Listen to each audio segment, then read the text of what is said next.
Assalamualaikum warahmatullahi wabarakatuh. Alhamdulillahirobbilalamin.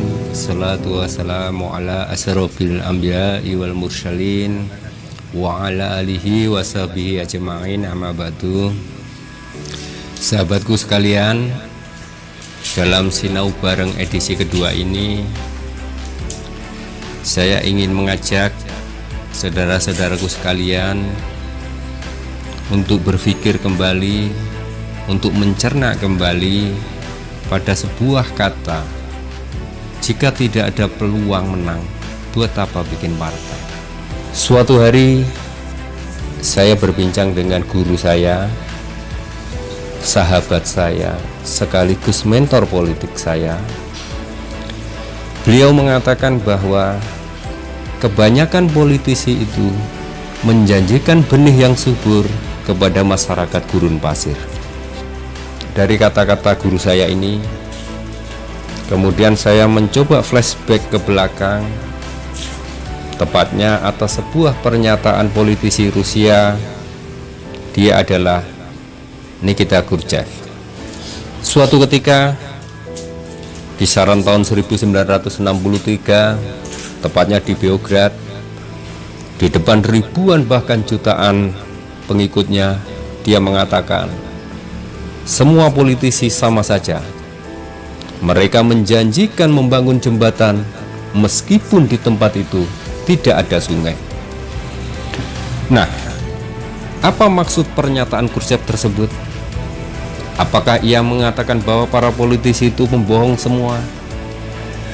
Apakah dia ingin mengatakan bahwa politisi itu gemar umbar janji tetapi sulit untuk menepati janjinya, atau yang lainnya?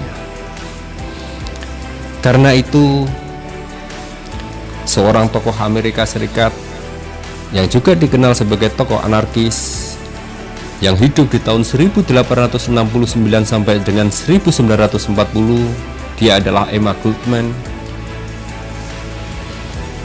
Beliau mengatakan bahwa sebelum pemilu, politisi akan menjanjikan surga kepada Anda, tetapi ketika pemilu sudah usai, maka politisi akan memberikan Anda neraka.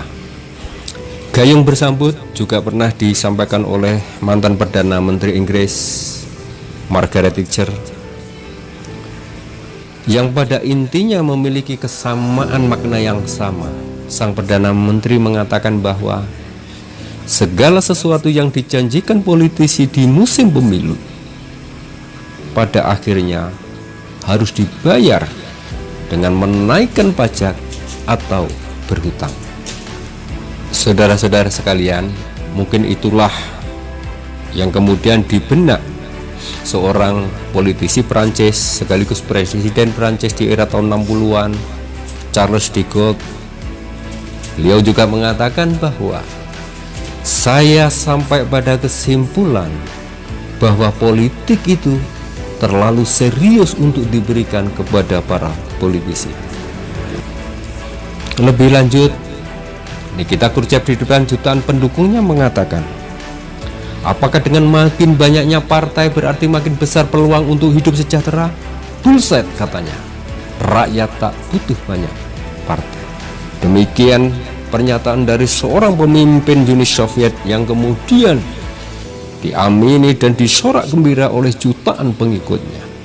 Padahal kita tahu bahwa seorang Nikita Khrushchev juga banyak musuh-musuh politiknya. Tapi di satu sisi juga Nikita Khrushchev juga menjadi idola para generasi muda pada era waktu itu, karena dengan pemikiran-pemikiran yang visioner dan progresif.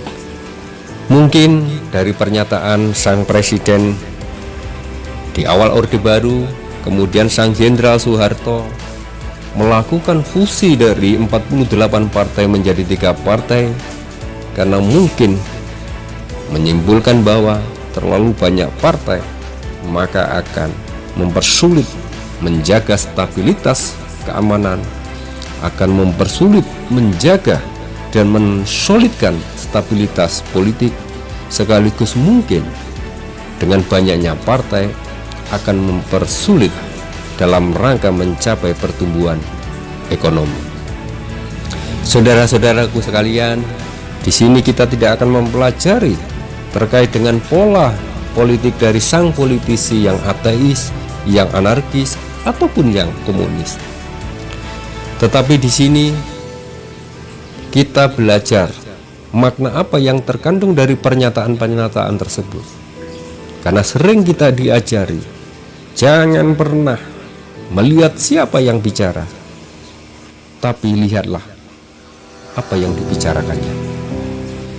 Kita semua paham bahwa dalam sistem demokrasi transaksional yang dibutuhkan bukan politisi dengan gelar sederet, tetapi uang dan loyalitas tanpa batas dan dukungan yang sangat luas. Itu yang dibutuhkan dalam era politik transaksional. Tak perlu bertanya tentang visi dan misi apa yang diusung, tetapi seberapa banyak dukungan yang mampu untuk diberikan. Tak ada yang gratis dalam urusan politik.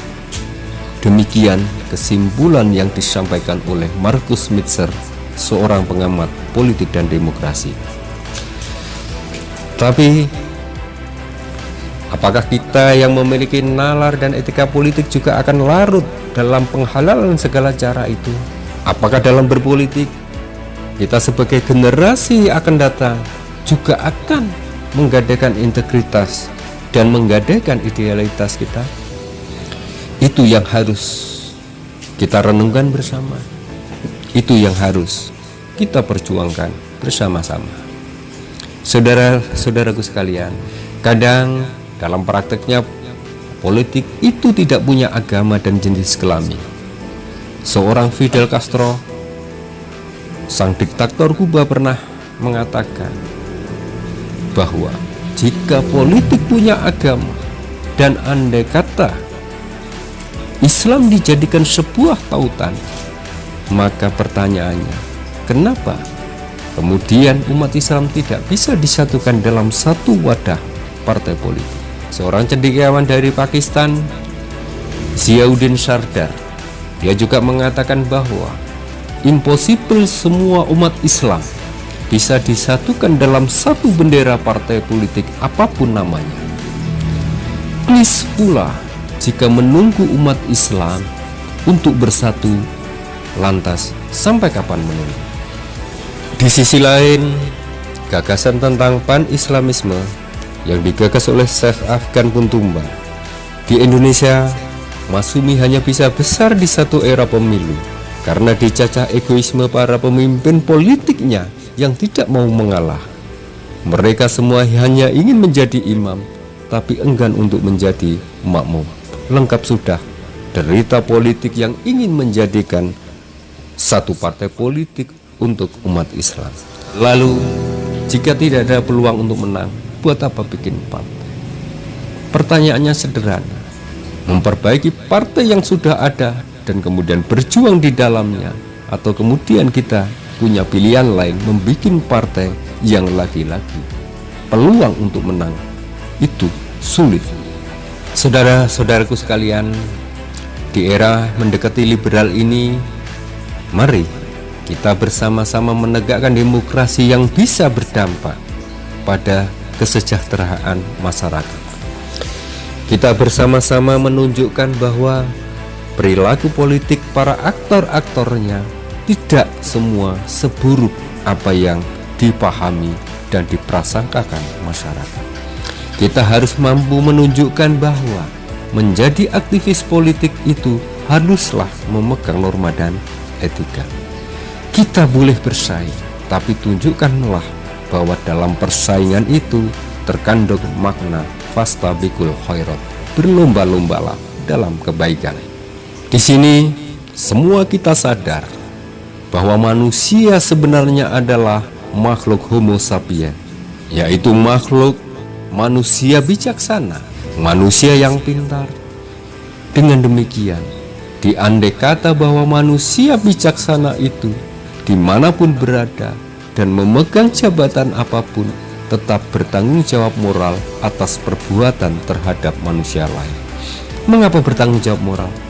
Sebab urusan politik itu sejatinya adalah urusan moral.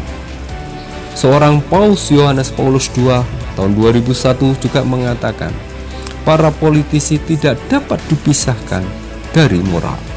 Dengan kata lain, bahwa berpolitik itu harus bermartabat, sebab kalau berpolitik tanpa martabat akan menjadi benih terjadinya pembusukan politik.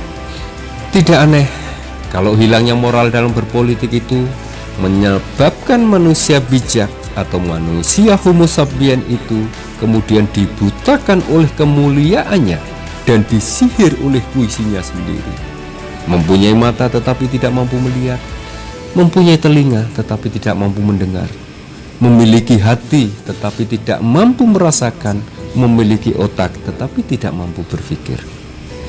Jadi, saudara-saudaraku sekalian, mari berusahalah menjadi aktor politik yang memiliki kepedulian moral terhadap pihak lain.